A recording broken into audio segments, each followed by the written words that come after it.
So, Sam, can you tell me any more about your grandparents and when they came to Hayworth? Well, yes. Let's start with the paternal grandparents, Henry and Louisa Sutter. They came to Hayworth, maybe I stated earlier, they purchased the farm I was raised on in 1904. And unfortunately, they lost the farm during the Depression in the 20s. It was purchased by the Mears family, and we stayed on there for many years. We'll get back to that a little later. But anyway, my grandfather and grandmother came down from the little town of Fletcher, which is in the Cooksville area, and there's still a active grain elevator there, but no houses or anything. And my grandfather, I was his little buddy, and I can remember stories that he had told me. He had a brother, Joe Sutter, who stayed up and farmed in the Cooksville area. But he and Joe, out of the brothers, apparently were the closest in age, because they were even close up until the very last. But he said that one time they had a real heavy snow, and the snow was drifted up over the fences, and then they had a severe hailstorm, and the ice was so thick that he said that the term he used was, me and Joe ice skated, and we'd get speed up and skate right over the fences, and we went all the way from Holder to Bentown. Oh my goodness. And he told me a lot of stories about that, and I never heard too much about my grandmother's life because, well, I was sort of her little buddy too, but I didn't go out and travel with her like I did with Grandpa. Yeah. And another thing, what's now South Emery Street, Lois and I, that was our first house that we bought in Hayworth. But when I was a little boy, where those houses are, there was 14 acres of land, and it belonged to the Vanderverts. It was Vandervert property, and my grandfather farmed that. And my father had 2 steel-wheel tractors, but you couldn't bring them down the highway into town, so Grandpa farmed that with horses, and I went with him. He had a 2-seated Surrey originally, and he'd cut it down and made it like a pickup truck. And then he'd hook the horses to that, and if he was plowing or planting, whatever we were going to do that work on that time, why, he'd fasten it behind this little wagon, if you will, and brought it into town. And I spent a lot of time with him, and he had a lot of patience to put up with me also.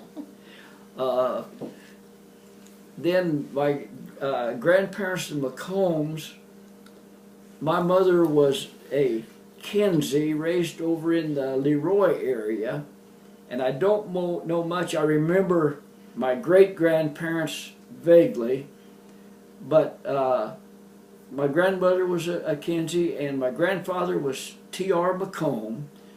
And like I stated, I went to Sunday school, and we belonged to the original, or the old Methodist Church, before they became the United with the Presbyterians. And I believe it was about 1907. Some of these figures may not be all that accurate, but I believe it was 1907 when they built that Methodist church. And on the cornerstone, which is still there, my grandfather was one of them, the originators, with his name on the cornerstone, T.R. McComb.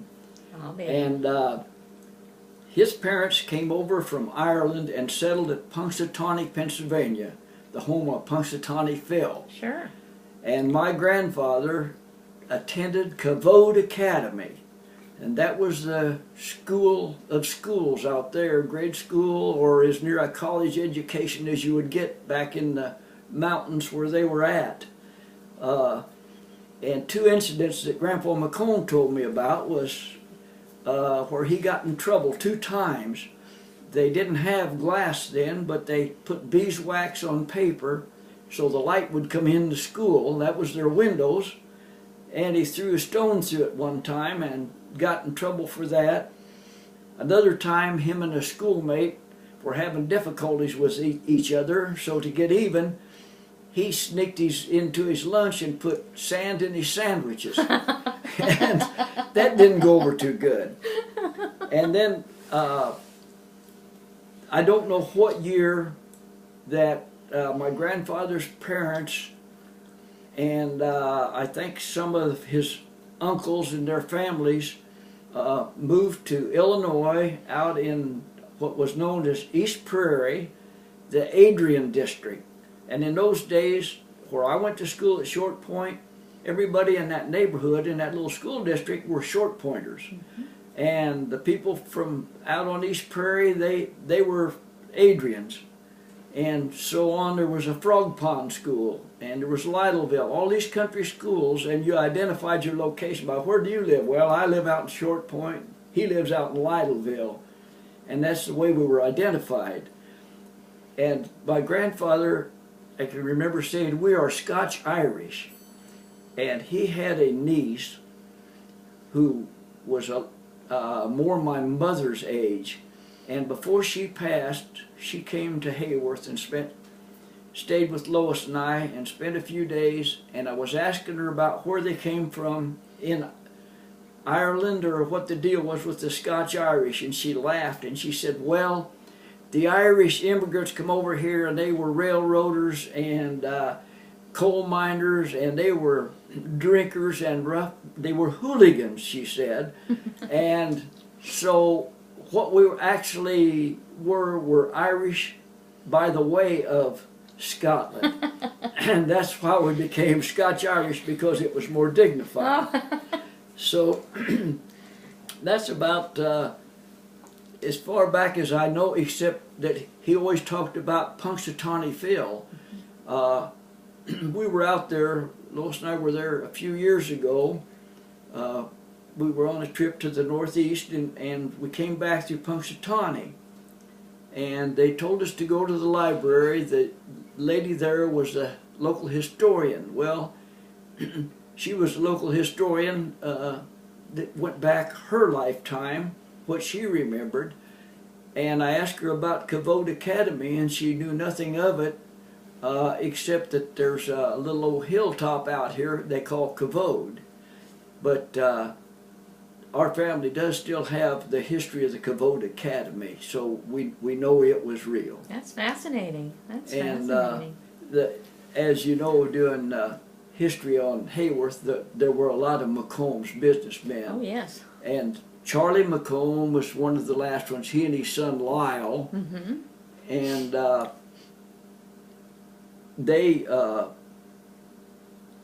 they were business people, but there were McCombs who had other businesses and that in the past. And all of my grandparents are buried here in Hayworth in that cemetery, as well as my parents. Right, yeah. And well, that's very interesting. Let's talk about Hayworth a little bit. I want you to think way back to your earliest memory of Hayworth. Can you remember the first thing you remember doing or seeing, or your first recollection? Well, of course, it was Sunday school. Sunday school. We didn't go to town that often, but it was Sunday school, and I have no idea who the young man's, what his name is, but every Sunday after church, he picked me up and put me on his shoulders, and we walked down those front steps. It was like a ritual. Oh, and I remember that. There are several things that I can remember.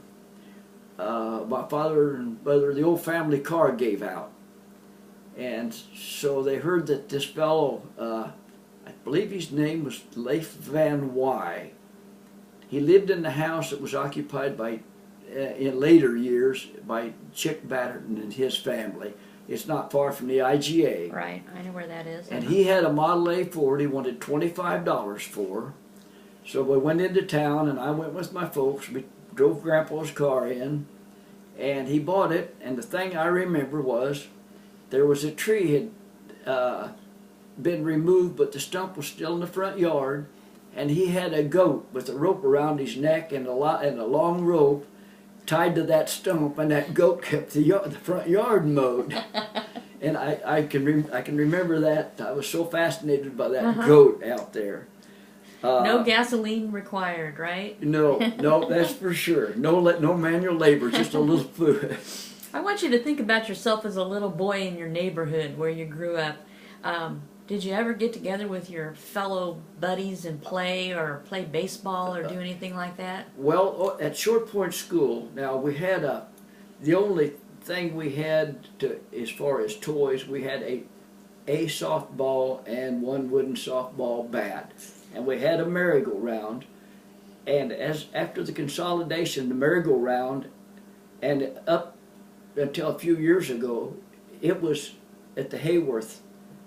When the old building was still there, it was in the northwest corner of the schoolyard. But our free time, usually on recesses, we played handy over, where we take the softball, divide teams, sometimes the girls, but usually just the boys.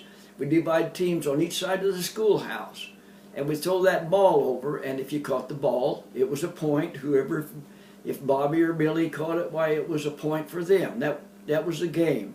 The school did have, they weren't screens, but they have guards on the windows up. It didn't cut out the light, but it kept balls or something like that from going through. So we did that. We played tag, and just down the lane, like a half of a block here in Hayworth, was it what we called the Short Point Timber. It was owned by the Brown family, and the Short Point Creek went through there, and on noon hour we could gobble our lunch down and go down and play, as long as we didn't get in the creek and get wet or anything. So one day we thought it would be pretty funny or clever on our part. We just wouldn't hear the bell. When she stood at the back door of the schoolhouse and rang the bell, we didn't come. We ignored it. So we were grounded for a while. Back in those days, they had discipline because the law would allow discipline. Right. We were not abused, but the teachers did have control of the school. Who was your teacher? Do you remember any of your teachers' names? Most of the time there was one young teacher came in, I think, my 6th grade there. Up until then, her name was Mrs. Fanny Toon, and she was the daughter of Minnow Maston, who was well-known in this area John Deere dealer in Wapella. And she was a great teacher and a great lady.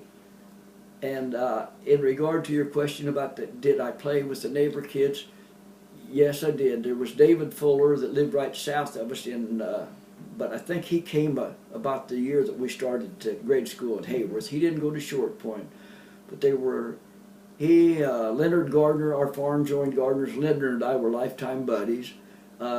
He's deceased. Dick Fulton's deceased. Norman Carmichael's deceased. Bob Coon's deceased. Most of my buddies, I'm one of the few that's still left, but we all had bicycles, and in those days you could get on your bicycle and Carmichael's was 3 miles away, or they could come over. Didn't think anything about it. You go by everybody else's house going, and you didn't have to worry about traffic much in those days. So yeah, I had a lot of friends, and they were all lifetime friends. Well, that's wonderful. What about family gatherings? Do you remember any special family gatherings? Well, in those days, and it's still sort of that way at our house, at Christmas time you come to Grandma's. And a lot of times at Thanksgiving you did. They still had, everybody had their big family reunions, and that went back to all the suitors that came from Germany, and they still do have that at Miller Park. So that was a big event every year, a big potluck at Miller Park. And my aunts and uncles around here, once in a while, it'd be something special, a wedding anniversary, or maybe we'd get together, and like they'd come to our house and my mom would fry chicken and things like that. What about 4th of July? How was that celebrated? Okay, my mother had a brother, and he never married. He wasn't really a dwarf, but he was only about 5'1" or something, but he was real stocky build, and I was his boy, so to speak, and he sold out on the farm. He farmed the old McComb place several years after my grandfather had a stroke, and my grandmother passed away. And then he sold out and went and worked at Bloomington. And for about 4 years there, when I was fairly small, Uncle Russell would come down and get me, and we'd go to Bloomington, and I'd stay all night with him in a boarding house.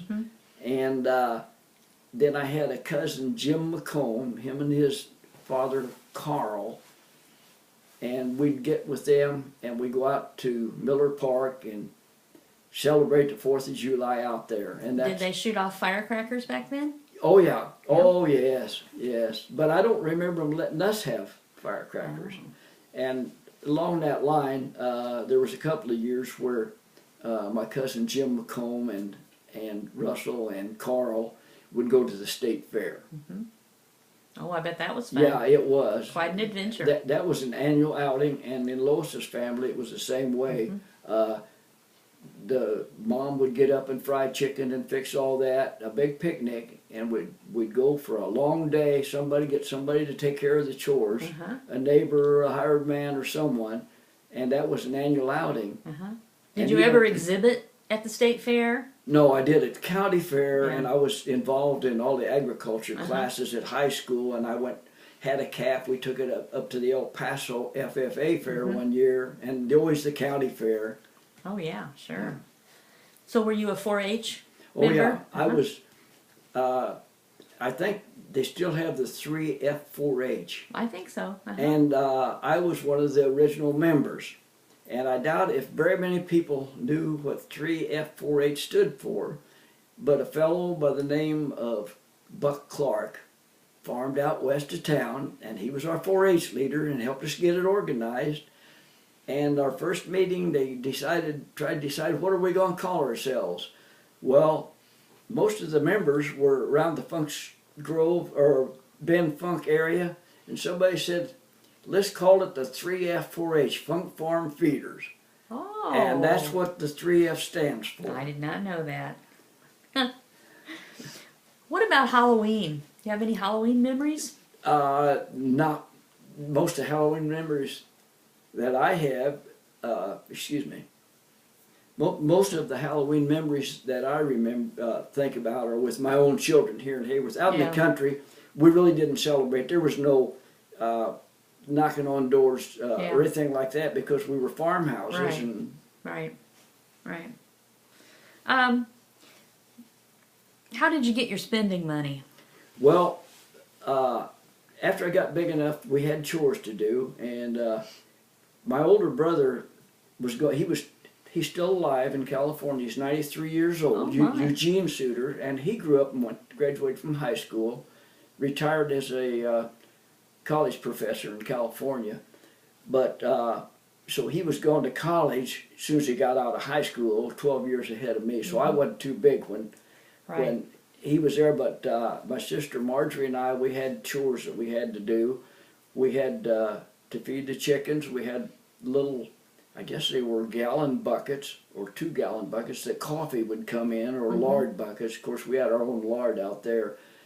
Something the little kid could handle, and we carried food and water to the chickens. We had to gather the eggs, and then as I got older then, but when I was still, I would say young, 12 years old, well then I was driving a tractor and feeding. My father was a cattle feeder, and we fed cattle, and I did that. And do you remember how much you earned per hour?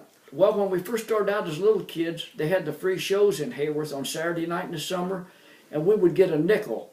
And then you could have your choice of an ice cream cone, a candy bar, or a Coke, whatever you want to spend your nickel for. But then I later got an allowance of like 25 cents. And then as I got older, got old enough to date in high school and things like that, why I think I was getting like $5 a week. But then I was running track, doing field work and everything else. All right. And then I would work anywhere I could, and they could, like I said earlier, the old men and the kids is about all they had to work. And I worked a lot of summers for my uncle Homer Bethel on a hay baler.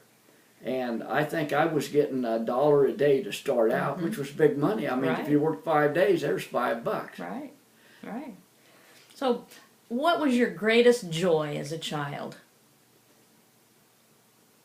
Boy, you've got me stumped there. I had, compared to so many, I had such a good life. I never really had sadness like some of them. Being on the farm, steak and chicken was no treat back in those days because we raised our own. Right. We ate well. I was always warm and clean. And one thing that I tell occasionally, there were people in our neighborhood who were on relief. Yeah. And we'd go to school, and I would maybe have a naughty little apple off of our tree that had been stored, so it would keep, and a homemade cookie. And here come those kids with a big shiny apple and a candy bar. And in my mind, boy, those people are really living. And as a small child, I had no idea that came off of a relief Right. truck. It was sad, but Yeah. not to me. I was almost envious of them. Right. Right. Interesting. Yeah, Interesting. that's a child's perspective. Absolutely. Maybe a lot of truth to it too. Yeah. How were you expected to act around adults?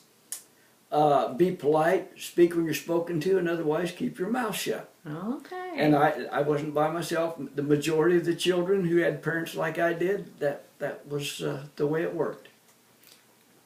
Did you always have indoor plumbing, or did your family have an outhouse? Oh, we had an outhouse, and one thing everybody that had an outhouse seemed like planted lilacs around them, like it was going to hide it.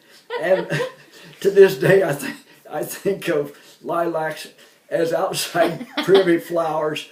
But no, we had a well, and we would fill a water bucket to drink out of. Now, we did have a cistern that got the downspouts from the gutters, put rainwater, soft water in there, and on our sink we had a small pump, and that's where the soft water, for bath water and what have you. We didn't have electricity. We never had a phone I never had a phone until we got married. Mom and Dad, after we left the farm, they did too. But we never had a phone. We didn't have electricity till after the war. REA came through, I believe, and that's when we got electricity. What one modern convenience did your mom dream of having? And it really happened. Over here, where the old locker plant, it was when I was a small boy, when they built that, and I think I can remember when they built it. It was in the early 30s. I was small. It was a hatchery, and you could buy your chickens, of course, being on the farm, raising chickens, purebred chickens. We had our own.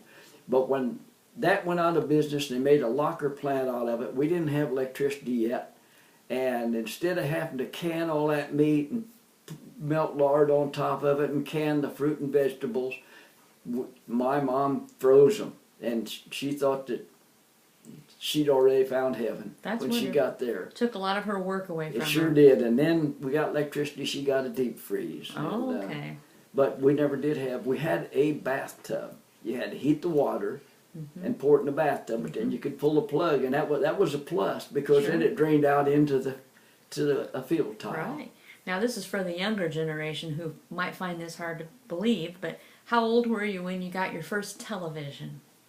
I was married and home from the Army, and that would have been about 1957. Before I went to the Army, I don't want to get off on a long tangent here, but after I got out of high school, I worked for my dad as a hired man for a year, and he taught me to save my money. And I worked everywhere I could. I get the farm work done, but I could work for neighbors, and I worked for Claude Hancock. I worked years at the Standard Station down here, and he taught me to save my money. That's how you buy your car. That's how you, and he made me put some of it in, even when I was smaller, into a savings account where I couldn't get my hands on it quite so easy. And so we worked out a deal at my second year, I believe, after I was out of high school, where we fed cattle and all that. The cattle were his. But he let me have, I had, I think it was 70 acres across the road Thomas's now owned, but it belonged to Jesse Wolf then. And when Lois and I got married, I got the income off of that, and my father furnished the seed for me. And I was out of high school, I think, a year, and we worked out this partnership. And I had enough money saved that I bought my own tractor. I think it was $400. And, Big money back then. And some other machinery that we needed. And up until the time I got drafted, why, we farmed together. And Lois and I were engaged, and I got noticed I had to go to the Army in December. And this was in what year?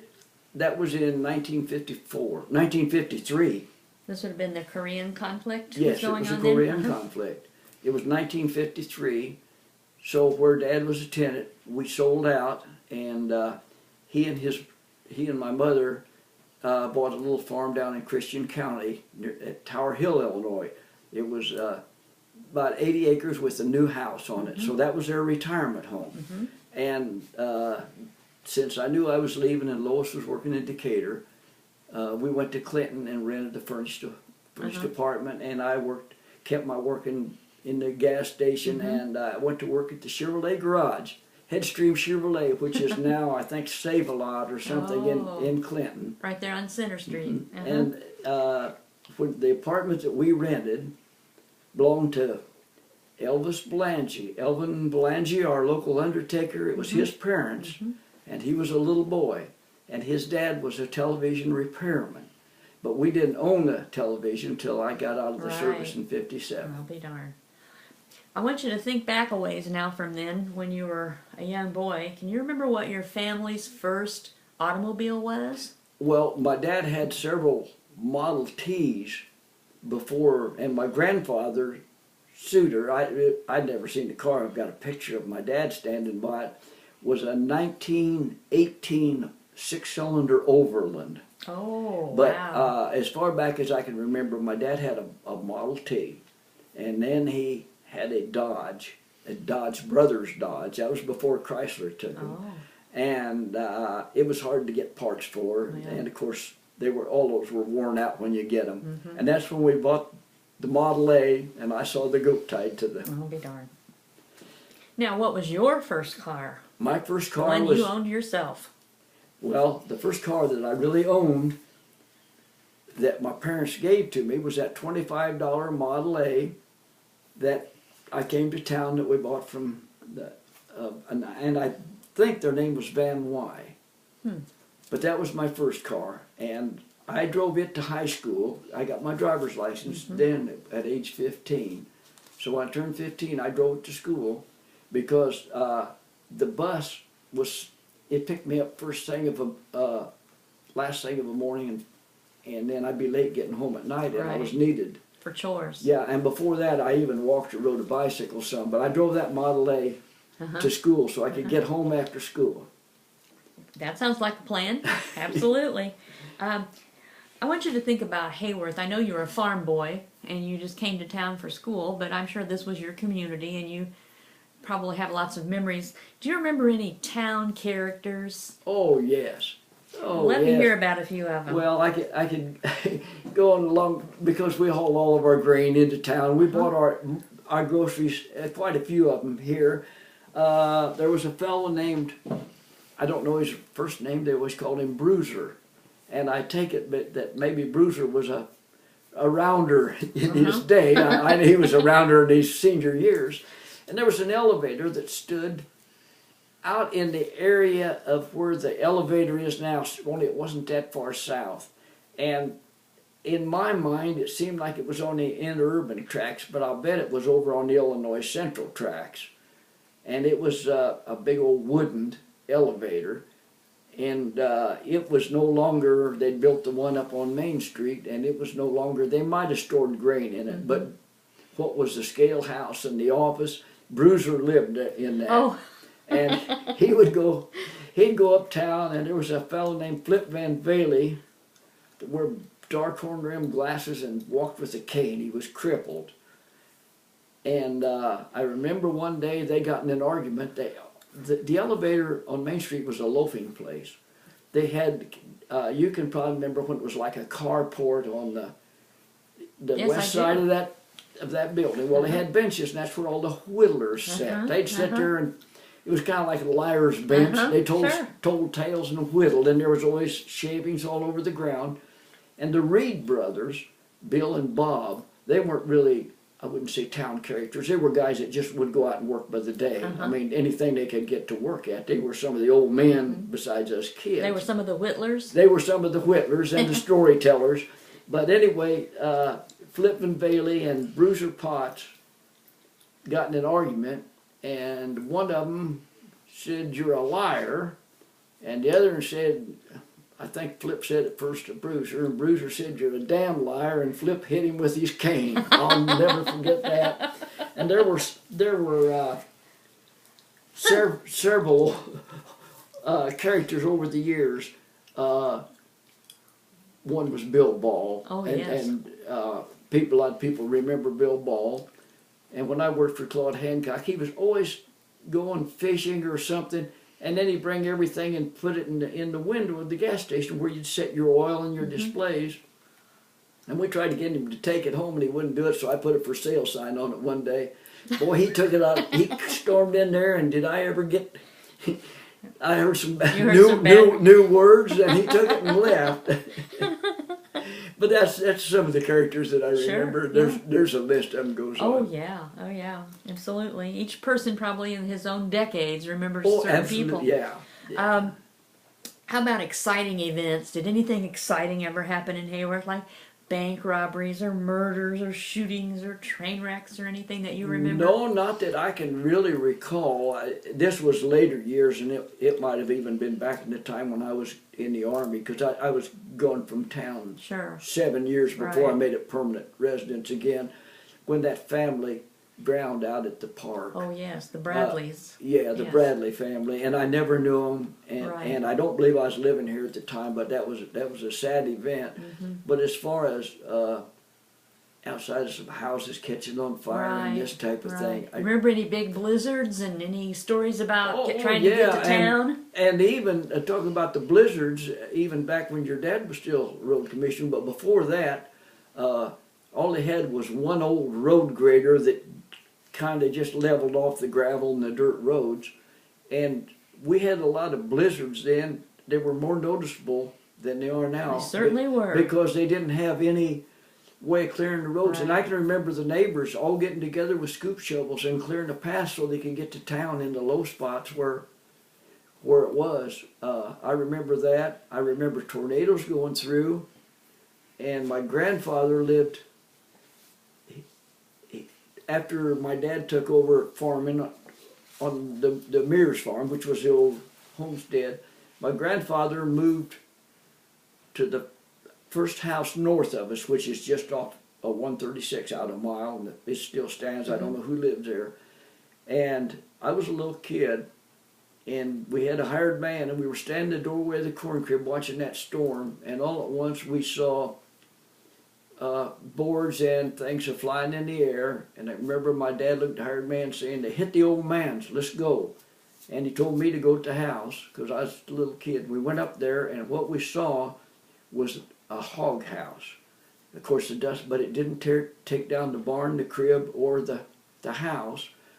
And there was a door, and this sounds a little preposterous, so I think I'm probably, but I had it in my head that it was the door off of that hog house, but there was a door off of somebody's shed that was embedded, the corner of it, in a grave in the Hayworth Cemetery. Oh, for heaven's sake. And it went in deep enough it didn't damage Sure. anything, I mean, casket or anything, but the door was standing up. I remember that.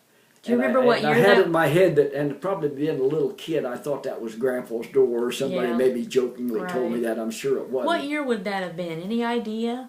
Oh, let's see. I started school in probably about 1938 or 39. I know I was little enough that they wouldn't let me go up because they didn't, thought maybe Grandma or Grandpa could have even been killed in that. Right. All we saw was, Yeah. but I can remember that flying. Huh. And I remember other severe storms going through where they took down trees and flattened the crops and that, yeah. but I don't remember any big buildings. Any memories of the Depression, other than the things you've told me? Anything in particular you remember that was especially hard around here, or hobos, No, hobos that came through? Well, now we didn't have many of them out there on the farm. They followed the railroad tracks pretty much. But I can remember when they had what they called the hobos and the tramps, and I don't know if they were different. I always thought the hobos were kind of the ones that rode the train, and Right. and I don't really know the difference, or if there was. I remember seeing them. You could tell that they were down and out. Right. Yeah, and then you talked about the kids that went to school with you who were on relief at the time. Yeah, and some of them worked on WPA and that, wherever they could, and it wasn't that they were lazy or worthless, or it was just they would do anything they could. Right. Okay. Let's talk about what you did for entertainment. Now, you've hit on a few things already, but were your parents members of any clubs? Yes, any community clubs? Every community. We belonged to the Short Point Community Club, and every month they had a meeting. Again, it was at somebody's house, and I don't think it was a potluck. I don't really remember. I think usually whoever's house it was, they had coffee and goodies, dessert or refreshments, and but I can remember that because all the kids that I went to school, we'd be outside hooping and hollering, having a good time, and the parents were socializing. Absolutely. Then I think there were some church organizations that my mother, like Ladies' Aids or something, my mother belonged to, and Dad was in the Farm Bureau and Mom was in the Home Bureau. And what about paternal organizations like Masons or Knights of Pythias or anything like that? Now my Uncle Russell, the one that always took a liking to me, when I was a little kid, to the 4th of July and all that, he was active in the Masonic Lodge here. And another thing that Hayworth had was a community band when I was a little kid. Can you tell us about that? Well, Uncle Russell was a drummer in there, and I was a drummer in high school, and he said, now you got to remember, they count on the drummer to keep the beat going. And Lois's Uncle Earl Short, they lived in, they're rural Wapella, but it was south between Wapella and Hayworth. And I think he played the trombone in the band, but they had the Hayworth band. I can remember it, but I don't remember seeing performances. Do you remember any other people who played in the band and what they played? No, I don't remember it. I don't. I just remember. I don't remember. I didn't know Earl Short then, but then. Right. Where did they perform at? On Main Street somewhere? I assume they did, but they practiced out on the street, as I remember. When I say on the street, outside the. And I don't know if that was affiliated with the Masonic Hall or if it was the village of Hayworth, to be real honest. But I know they had a band. Okay. Now I want you to think about yourself when you were growing up, maybe an early teen. What kind of fads and, I don't know, what kind of things do you remember? Hairstyles, clothes? Well, I do remember when I started to high school, probably at least through my sophomore year, you wore dress pants. Of course, a lot of the farm kids wore bib overalls back then. And to back up a little bit, one of the happiest times of my life was when I got a pair of bib overalls, because I didn't like those romper suits that I was having to wear. And I hated all the other moms saying, "Oh, isn't he cute?" Oh, yeah. That wasn't much for my ego. Right. So, but anyway, we all wore dress pants. And far from what they do now. And I think about my junior year, they changed that. Levi's were in. That was the new thing there. Those Levi's, and then you cuffed them. You got them long enough that you cuffed them up above the ankles and had a pair of white socks. Yeah, absolutely right. And that was the fad there. A lot of them had let their hair grow out. Then that was kind of a fad too, but not at my house. Not at your house. And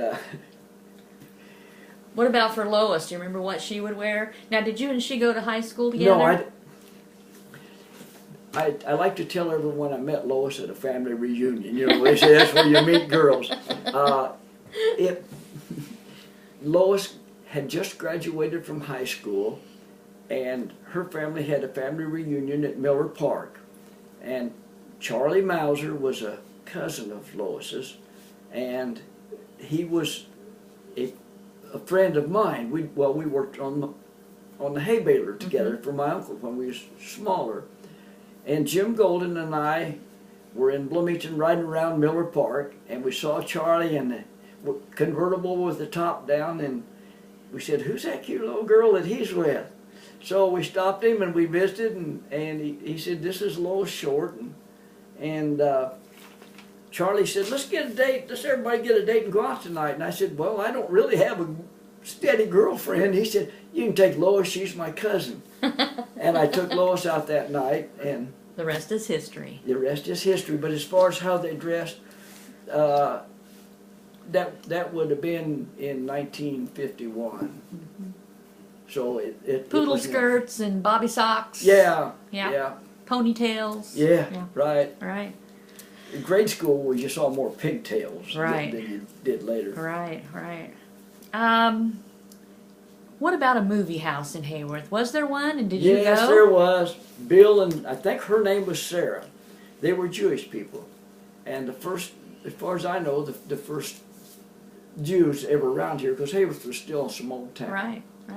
And we would go in there, and one time that if my dad would have known what I pulled, why I would have probably been grounded for quite a while. But it was in the summertime. The movie theater was where the Bishop Apartments are, and in there was a store. Lita McComb, Charlie's wife, had a little gift shop, and Lois's sister Betty Short, at that time Betty Cooper now, had a beauty shop in there.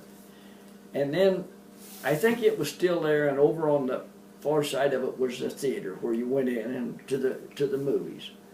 So one night they was having movies, and there was a nice breeze coming out of the north, and they always had the doors open, no air conditioner. So a couple of my buddies came up with the idea, "Hey Sam, let's put some of that upper lube, pour it in the carburetor that's supposed to clean it all out, and the smoke just rolls out." So we stopped by the railroad tracks, put that in, drove slowly by, and we thought that was pretty funny, but it wouldn't have been if it was kind of dumb, but we were. Did it fill the theater with smoke? Well, I don't think it didn't fill it, but it got enough that I'm sure they smelled it, And you did that on purpose? Just Oh, to be yeah. And if I ever needed paddling, I was pretty big for paddling, but I probably deserved it. Yeah. Not just me, it wasn't all my idea. Right. Okay, how about dances? Square dances? Oh, school yeah. dances? They used to have, we had school dances, and Lois said in Wapella they really didn't have dances and that like we did here, but we had quite a few parties in high school. FFA would have their parties, but FFA was all boys and FHA was all girls. Right. But we had a lot of school parties and school dances, and I liked to dance. And as a teenager, when I got could drive and go out of town, we'd get dates and go to O'Neill Park, and they'd have bands. Good swing bands, and then they had they built the armory, and they had some big bands would come in there, and we'd take our dates and go there. But back when I was in high school, up until the time I met Lois, you pretty much, if you wanted to go out, somebody say, "Hey, let's get dates and go to a movie Saturday night or something." So you'd see one of your classmates, somebody like it wasn't there. Well, she's my girl and all that. And they didn't look at it that way. We just had a good time. What kind of dances did you do? Oh, about all I ever did was just the old two-step, what we called walking, and I was a dance enough. You twirled the girls on, but I never was a good. As I tell everybody, Lois and I danced like nobody's watching because we. What about square dancing? Did you ever get involved in that? Well, Lois and I, after we were married, and we did a lot. There were a lot of square dance clubs, and we square danced a lot. And today, at noon, we ran across a lady that we square danced with. Her husband's gone now, and we're all old people, but 45, 50 years ago, we all went square dancing on Saturday night. And it was a different type of square dancing than the old type square dancing was that they had at the Legion, and I used to go up there. I'd close Claude Hancock's gas station on Saturday night, and then we'd go up because there was other kids up there, and that was mostly adults that did that. And Cy Coon and Wayne Klassen were both square dance callers. That's right. And we'd go up there, but I never did dance. Some of the young ones did, but as a young married person, you did, though. Pardon? As a young married person, you did. Yeah, and we did for years. I seem to remember that your sister Marge and her husband Connis were square dancers. Oh yeah, we all were. Right. Joe Necessary, I could go on forever and name them. Right. Made a lot of friends, and like I said, that lady we saw today, that's how we met her. I'll be. What about races? Horse races, car races, foot races? Well, of course, in grade school, kids, that was another thing we did was run foot races because what else was there to do? My dad and mom, when we'd go to State Fair sometime, they enjoyed to go and see it in the horse races, and I did too. And as I got older in high school, again, when I was old enough to drive, we followed the stock car circuit, and that was Lincoln. We never did go up to Fairbury, mostly to Lincoln, and went to Macon a time or two. Yeah, and I really liked them. Oh yeah, I'll bet. Back to Hayworth for a minute. Where did your family get their groceries? Well, there were grocery stores here on the north side of the street, down towards the east side, before you get to Roger and Mary Lane's. That building there, when I was a little boy, was Ball, and I don't remember the owner's first name, and I don't think it was related to Bill Ball. His father was Truman. They were a different family. Had a grocery store there where we could buy groceries. There was one when I was real small where the theater was, and I think that was Bill Johnson. There was Johnson on one end of Main Street on the south side, and another grocery store at the other end. Not Priscilla Groves. That was in later years.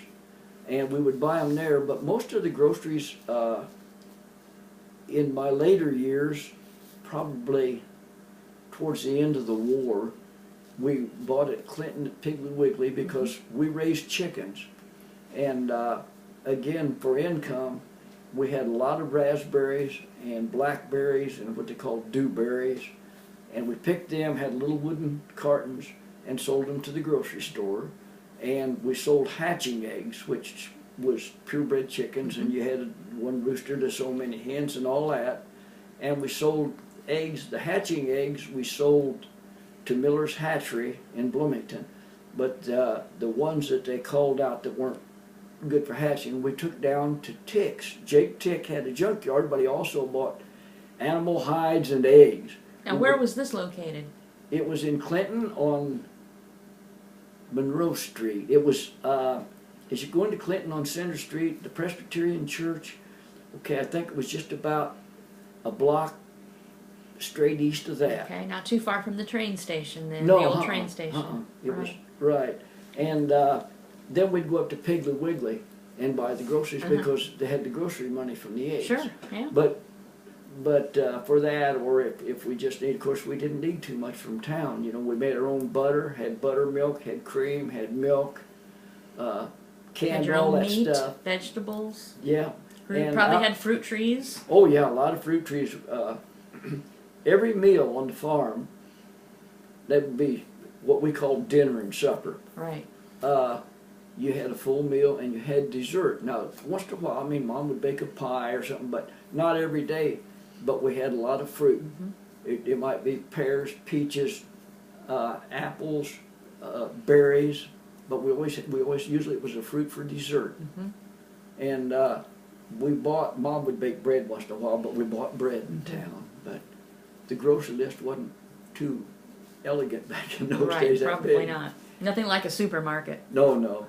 Where did your family shop for clothes and shoes, or did your mom make your clothes? Well, when Marge was a little girl, they made them out of feed sacks because you bought the chicken feed and things like that, and it was printed. And then I think the girls would be humiliated. They'd take this new dress to school, and here comes somebody with one of the same material. Yeah. You know, we've all heard that. Sure. But I don't remember. Probably like Montgomery wards in either Clinton or Bloomington. Did Lanier Robb ever sell any clothes or No. shoes? No? That was all druggist Yeah, stuff? and whatever you went in there for anything, the shelves looked empty, but it was in boxes on the floor, and he knew where it was, and he'd go get it. But He just I didn't have remember, time to put it on the shelves. and I remember he across the street was R.H. Wiseman. Uh-huh. All right. So you got your medicine prescriptions and things from Lanier Robb then? No, I don't remember ever getting prescriptions in that. I really don't. I mean, Well, maybe know- you were just exceptionally healthy family. well, I don't think we were. I think they just toughed it out because that cost Home money. remedies. Yeah, home remedies.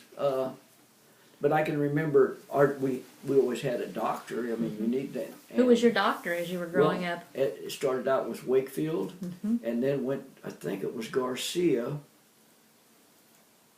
and then Dr. Handover was here, but he was in a different office. But I'm talking about the Wakefield office was Right. Garcia, and then old Doc Cummings. And we Right. had him up till he retired. That's right. That's right. What about haircuts? Did your mom cut your hair, or did you come to town to the my barber? dad would cut it sometimes, and I hated that because we didn't have electricity, Yeah.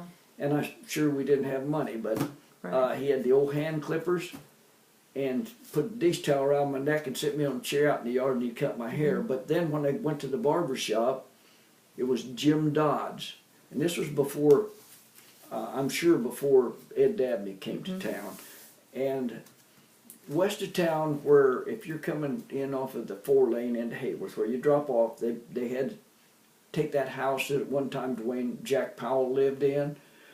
Jim Dodds built that house, and I'd ride my bicycle up there and get a haircut for $0.25. Oh, darn. Did your mom or your sisters come in town to a beauty shop at all? Get permanents or? I think Mom did, but I don't. Marjorie could Right. could tell you that. That wasn't part of your boy's life, was it, to no, think it about wasn't. that? And I remember she always put Marge's hair in curlers. Yeah. What about restaurants? I know you said you didn't have much money when you were growing up, but as you got to be a little older and started making some of your own money, do you remember going to any restaurants in Hayworth? I do, and I think it was Mabel Wonder. Someone, it was Mabel's, and I think it was a tavern. I mean, they sold beer in there, but you could get ice cream and stuff. And in the summertime, when they had the free shows, that was really a social hour for the farmers. Well, for everybody.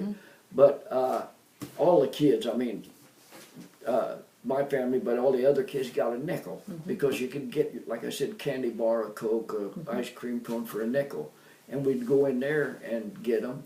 And there were other restaurants, and where Pit Row is, back when I was in, well, I could maybe still in grade school, Earl Wright had a restaurant there. And then after that, Wayne Umphris had it, and then Lauren Kaufman had it. And backing up to the place that was Mabel's on Main Street, Wayne Umphris run that, and then his son-in-law, Lauren Kaufman took over that was his son-in-law, took over the one here, but the one uptown, can't think of his Wilbur Arthington. It was Umphris and Arthington. They had a restaurant there. Do you remember the West Side Cafe out across where the high school is? Oh, absolutely, Levi Evans. We'd go over there at noon, and back then he heated it with a old pot-bellied stove, wood or whatever he could get in it. And we'd go over there at noon, and if we had a nickel, we could get a Coke or something over there.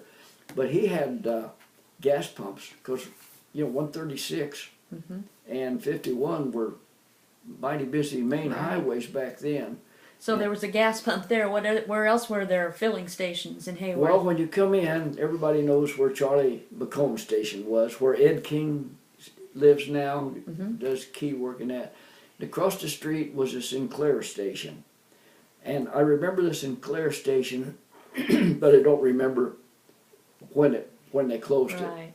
Because a fellow by the name of, they called him Buck Harpster, lived in that old office, and he was getting married and had a new suit, and he hung it behind the door, and they got ready to go get married, and the suit was, somebody stole his suit. Oh. And then going on up the street where the the hardware store is now, was Munson and Golden City Service.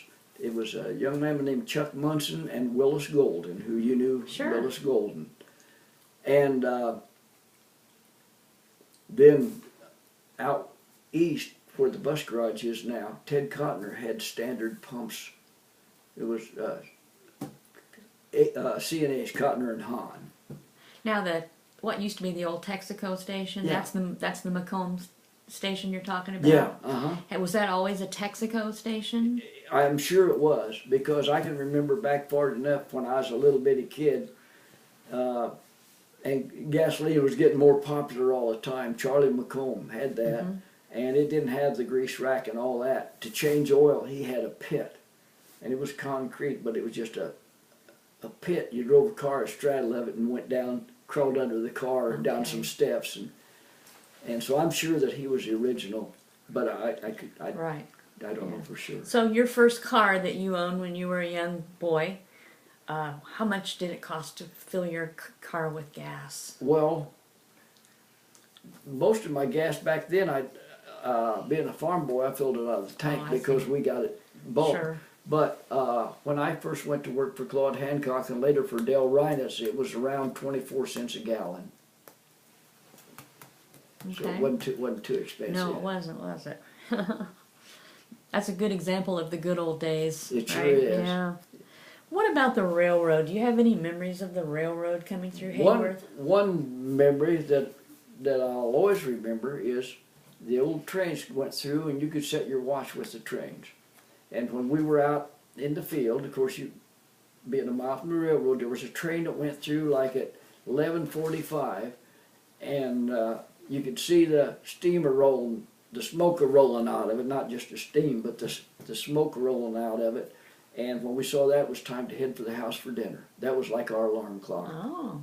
And I remember that, and of course the trains ran back and forth a lot. And I can remember that another thing regarding the railroad was that the free shows. On the lumber yard, they put a screen, I think it was like a sheet, and then showed the movie on it. Well, they'd have an intermission at a certain time, and then either before or right after intermission. I don't know, their timing was off sometimes, so the intermission wasn't when the train went through. And when that train went through, it was non-stop. I mean, they'd bell on them old whistles, and probably just for honoring us. And the smoke would roll when it went through Hayworth. I'll be I darned. remember that, and I can remember Helen's dad, I think, was Fred Thomas, that was the station agent, and the railroad station was, I don't know if it's exactly where the caboose is, but it was right in there. I was going to ask you about that if you remembered that. Oh, yeah. Yeah, because Helen, when they came to town with that, Helen and I were classmates.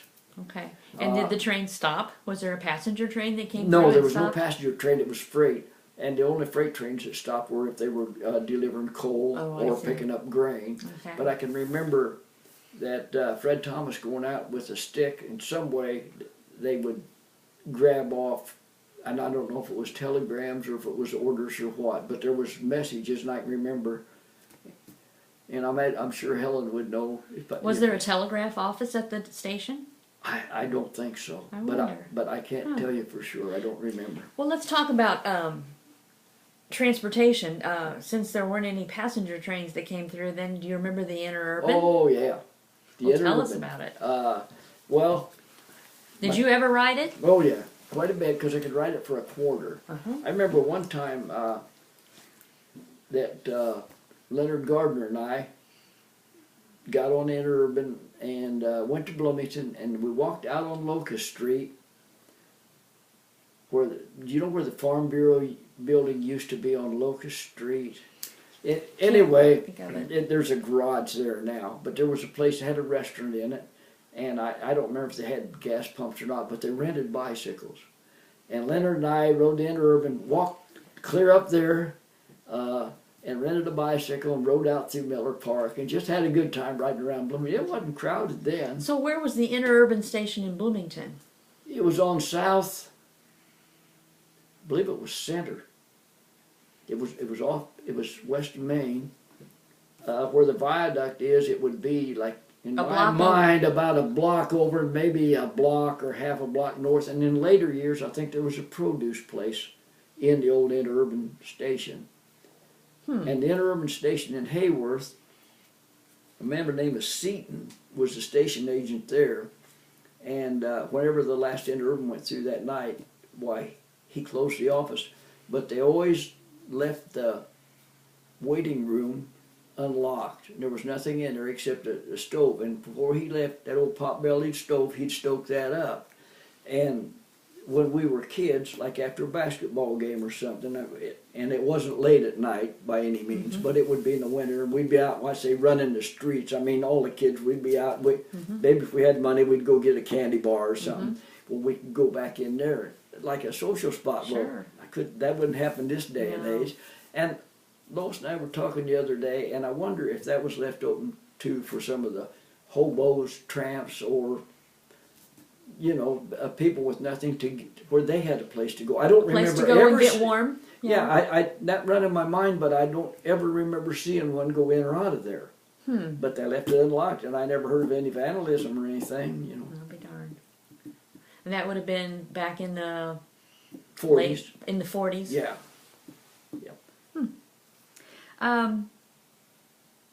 What about undertakers and funeral homes in Hayworth? What? There was, can't remember his name. Maybe you can help me. Wendell Eisminger's father. Wasn't Tubal. I think Tubal was his grandfather. Yeah, it was, and this was Wilbur. Wilbur Eisminger, and they did that, and they had an ambulance, and the ambulance was an old Pontiac sedan, and it was like what they called a 7-passenger. It wasn't a limousine, but it had behind the front seat, I think it had like seats that dropped down, or when it came out, well, they had everything from the front seat back stripped out, and they had the doorpost where the two doors closed on the side.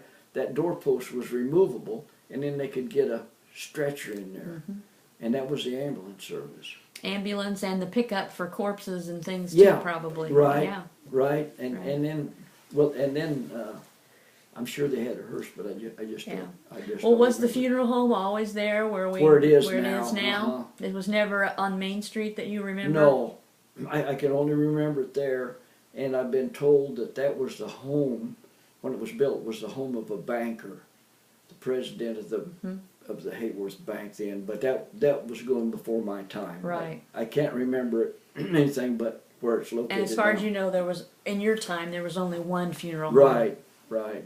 Okay. What about the library?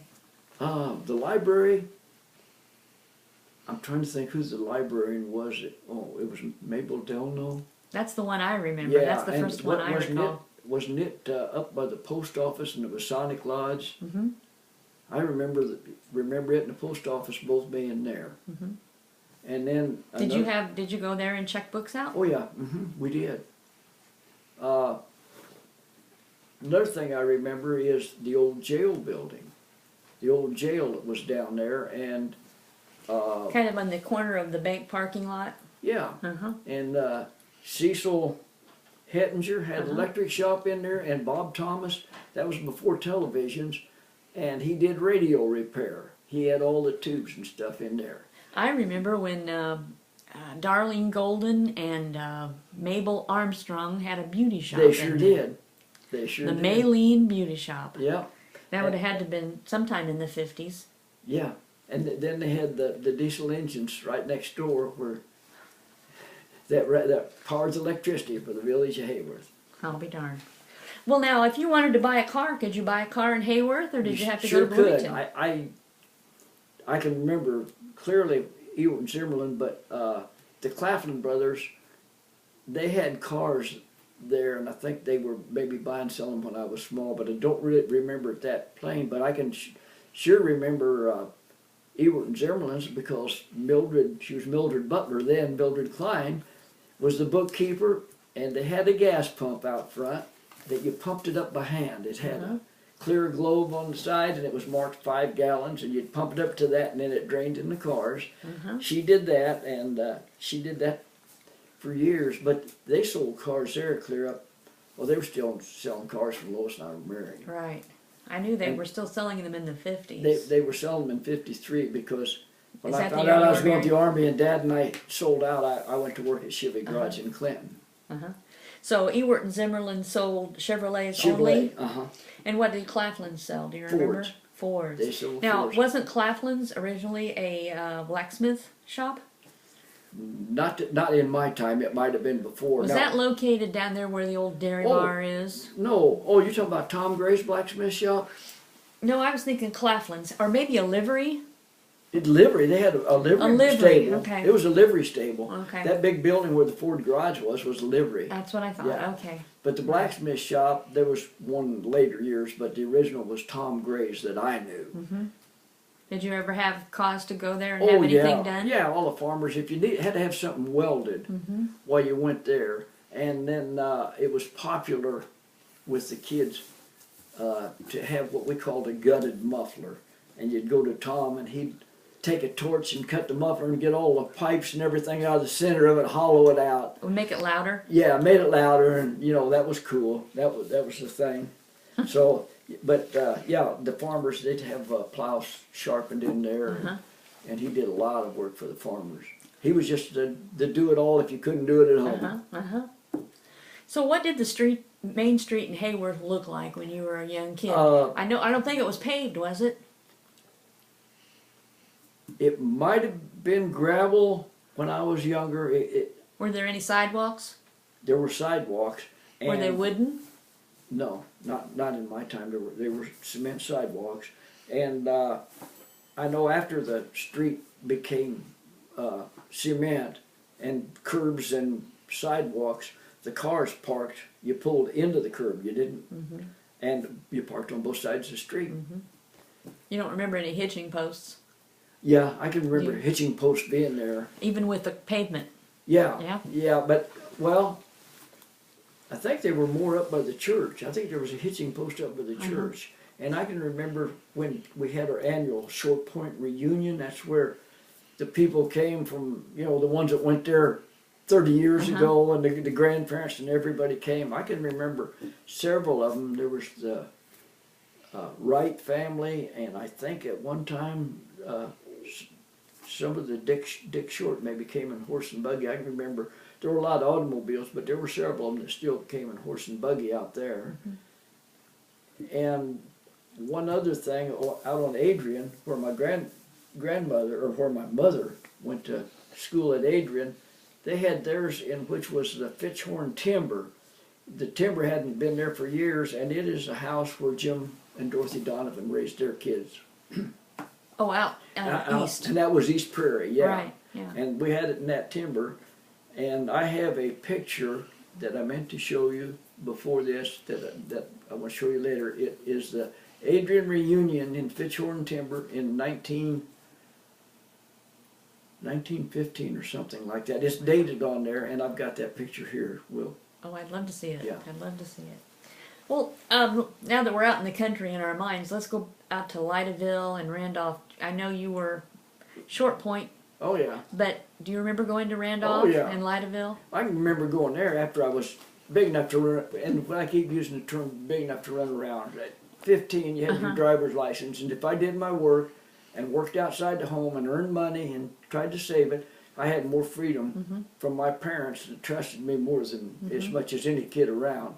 And I had friends in high school that lived up around Randolph, Merle Jones and a number of them, Mert Walker. And Randolph at that time, I can't remember the people that ran it, but there was a general store. You could go in there and buy a pair of bib overalls and some wool socks, get your groceries, gas the car up, mail a letter. That was the post office. Now, wasn't the gas station there where Chris Cremeen's garage is? Yes, there was. Yeah. There was. And as far back as I can remember, there was a fellow by the name of Archie Nichols, and he had a salvage yard then, but these salvage yards were different than they are now. I can remember with my Model A, there was one that I went to in Clinton. If I had a tire that was bad, you could go there, and if you could find an old Model A that had the same kind of a wheel and the tire had some tread on it and held air, for $2, you just trade them wheels for $2 cash, and that's the way Archie Nichols was. You could go up there, you could buy a car that would run, or you could find one that didn't run. You could get parts off of, but they weren't putting piles and hauled off. Right, I mean, right. They were used. yeah. Any recollections of Lyteville? Oh, I know yes. it was a ghost town by the time you came around, but No, there were, when I was in high school, I can't recall his name, but there was 2 boys that I was friends with that lived in Lyteville. There were, I think, 2 streets going down. Off of the streets, they've straightened it out. It's different now. Right. But we're talking about down in Lyteville. Now, you had the school, and you had the church where there's a machine shed now. And then you go by a house that had been moved in years ago. And then Lyteville was actually about where Nancy and Bob,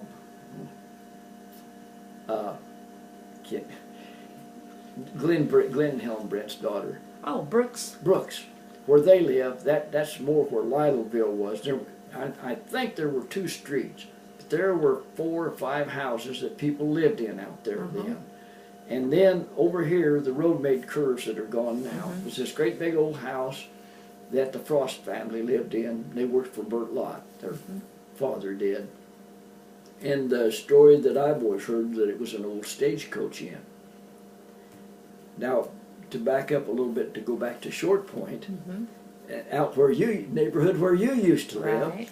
Okay, if you went back east from where you lived, there's kind of a curve in the road, and then there was a house that hadn't been there for years where Norman Hicks lived. It was I don't know how many years it's been gone, but anyway, there was a field that was always kept in clover. And Marge and I, when we go to school, we always cut through that. That took off quite a distance walking over to Short Point. And there had been a stagecoach in there that came up from the Waynesville. That's why that road curves by Quentin's and all through there. And it curved up there. And when we walked by, the old wooden roof, the building had collapsed. And I don't remember the building, but the roof with the wood shingles stood there up until, it was still there, I think, when we left there in 1953.